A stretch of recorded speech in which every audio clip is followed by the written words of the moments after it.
पता है कि हमारे देश को जो स्वाधीनता मिली है उसके लिए लाखों लोगों ने कुर्बानी दी है, अंग्रेजों के खिलाफ संघर्ष किया है और अपने जीवन को न्यौछावर करके 1947 को हमारे देश को स्वाधीनता हासिल हुई है। स्वतंत्रता हासिल हुई पर स्वतंत्रता का रूपांतर सुराज्य में करना, यही संकल्पना से हम सब लोग काम कर रहे हैं।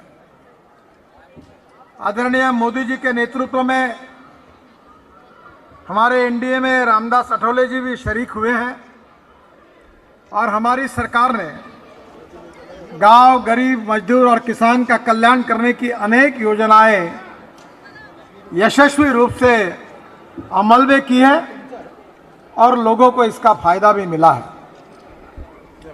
हम ऐसे हिंदुस्तान को बनाना चाहते हैं जो भय, भूख, आतंक और भ्रष्टाचार से मुक्त हो, सुखी, समृद्ध, संपन्न, शक्तिशाली हो और दुनिया की नंबर 1 की सुपर इकोनॉमिक पावर बने। और इसीलिए चाहे ग्रामीण क्षेत्र हो, कृषि क्षेत्र हो, उद्योग क्षेत्र हो, हर क्षेत्र में विकास की प्रक्रिया गतिशील हुई है। आप सबको पता है कि स्वाधीनता के बाद परम पूजनीय स्वर्गीय बाबा साहब अम्बेडकर जी ने हमको संविधान दिया है और हमारा जो लोकतंत्र है ये 4 स्तंभों पर खड़ा है। पहला स्तंभ है लेजिस्लेटिव विंग, हमारे सांसद विधायकगण जिसके आधार है। दूसरा स्तंभ है हमारी जुडिशरी, जिसके आधार पर इंडिपेंडेंट, इम्पार्शियल और फेयर न्याय मिलता है। तीसरा स्तंभ है हमारी ब्यूरोक्रेसी, हमारी एग्जीक्यूटिव विंग, जो हमारी नौकरशाही है, जो प्रशासन चलाती है। और चौथा स्तंभ है हमारी मीडिया।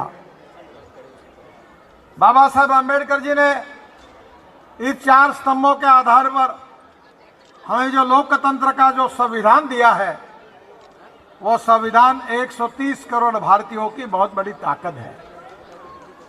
और हम ये चाहते हैं कि इसी लोकतांत्रिक पद्धति से हम समाज की गरीबी को दूर करें, गांव, गरीब, मजदूर, किसान का कल्याण करें, इस देश का विकास करें।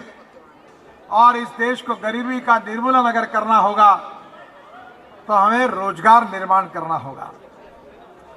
स्वाधीनता के इस अमृत महोत्सव के निमित्त मोदी जी के नेतृत्व में रामदास जी हैं, मैं हूं, जिस सरकार में है उस सरकार ने यह संकल्प किया है कि हम हिंदुस्तान की जनता को गरीबी से मुक्ति दिलाएंगे, हम जवान लोगों को रोजगार देंगे, इस समाज की छुआछूत, अस्पृश्यता, जातीयता समूल नष्ट करेंगे।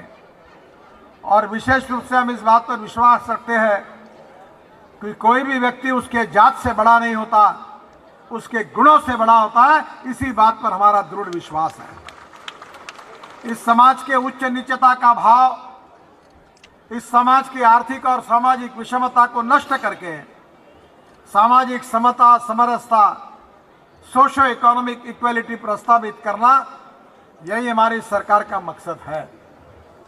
हमारे पंडित दीनदयाल उपाध्याय जी का जो सामाजिक आर्थिक चिंतन है, अंत्योदय, वो हमारा उद्दिष्ट है। मैं भारतीय जनता पार्टी का अध्यक्ष था तो हमारे कार्यालय के सामने एक बोर्ड लगा हुआ है। उस बोर्ड पे लिखा है कि राष्ट्रवाद हमारा आत्मा है, हम 2-4 रहे न रहे पर तेरा वैभव अमर रहे मां। इस देश के लिए हम काम कर रहे हैं और राष्ट्रवाद ये हमारा आत्मा है, हमारा मिशन है।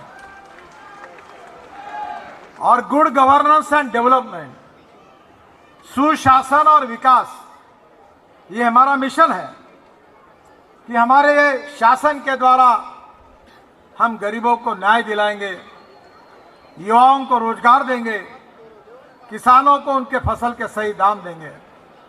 और हमारा उद्देश्य है अंत्योदय। अंत्योदय का अर्थ यही है कि समाज के जो शोषित है, पीड़ित है, दलित है, जो सामाजिक, आर्थिक, शैक्षणिक दृष्टि से पिछड़े हुए हैं, जिनके पास रहने के लिए मकान नहीं है, खाने के लिए रोटी नहीं है, शरीर पर कपड़ा नहीं है, उस दरिद्र नारायण को हम भगवान मानेंगे और उसकी निरंतर सेवा करते रहेंगे। और जिस दिन उनको रोटी, कपड़ा और मकान मिलेगा उसी दिन हमारा कार्य पूरा होगा, ऐसा हम समझेंगे। यही दीनदयाल उपाध्याय जी का सामाजिक आर्थिक चिंतन अंत्योदय के रूप में हमारा उद्दिष्ट है। और इसीलिए आज गरीब लोगों के बैंकों में खाते खुल गए, गवर्नमेंट का अनुदान डिजिटल हो गया और एक प्रकार से रोजगार के नए अवसर पैदा हुए। मैं रोड का मंत्री हूं। आप कहीं भी जाइए, हिंदुस्तान भी किसी भी राज्य में जाइए, किसी भी कोने में जाइए, अरुणाचल जाइए, मेघालय जाइए, त्रिपुरा जाइए, सब जगह रोड का काम शुरू है। अभी दिल्ली मेरठ हाईवे मैंने बनाया तो पहले आने के लिए 4.5 घंटे लगते थे, अब लोग 40 मिनट में आ रहे हैं। और मैं आपको वचन देता हूं कि इस साल के दिसंबर को समाप्त होने के पहले दिल्ली से देहरादून 2 घंटे में, दिल्ली से हरिद्वार 2 घंटे में, दिल्ली से अमृतसर 4 घंटे में, दिल्ली से जयपुर 2 घंटे में, दिल्ली से चंडीगढ़ 2.5 घंटे में, और दिल्ली से श्रीनगर 8 घंटे में, और दिल्ली से मुंबई 12 घंटे में आपको हम पहुंचाएंगे। और मैं ऐसे उधारी बात नहीं करता। मैं मीडिया वालों को कहता हूं मेरी बात को रिकॉर्ड कर लेना, और नहीं हुआ तो ब्रेकिंग न्यूज लगा देना। मैं कह रहा हूं ये डंके की चोट पर करके दिखाऊंगा। पर ये सब काम हुआ, ये किसके कारण हुआ है? ये मेरे कारण नहीं हुआ है, मोदी जी के कारण नहीं हुआ है, रामदास जी के कारण नहीं हुआ है। अगर ये काम हुआ है तो भारत की जनता जो मेरे सामने बैठी है, जिन्होंने हमको साथ दिया, उनके कारण ये काम हुआ है। और इसलिए बहनों और भाइयों, देश की तस्वीर बदल रही है। रामदास जी हमारे सहयोगी हैं। मैं पिछले 40 साल से महाराष्ट्र के राजनीति में उनको जानता हूं। मैं विधान परिषद में विपक्ष का नेता था, महाराष्ट्र में मंत्री था, तब से उनको जानता हूं। हमारे दलित शोषित समाज के लिए उन्होंने अपना जीवन समर्पित किया है, और रिपब्लिकन पार्टी ऑफ इंडिया की ओर से लगातार दलित पीड़ित शोषित समाज को न्याय देने का काम वो लगातार कर रहे हैं। इस बात का मुझे विश्वास है।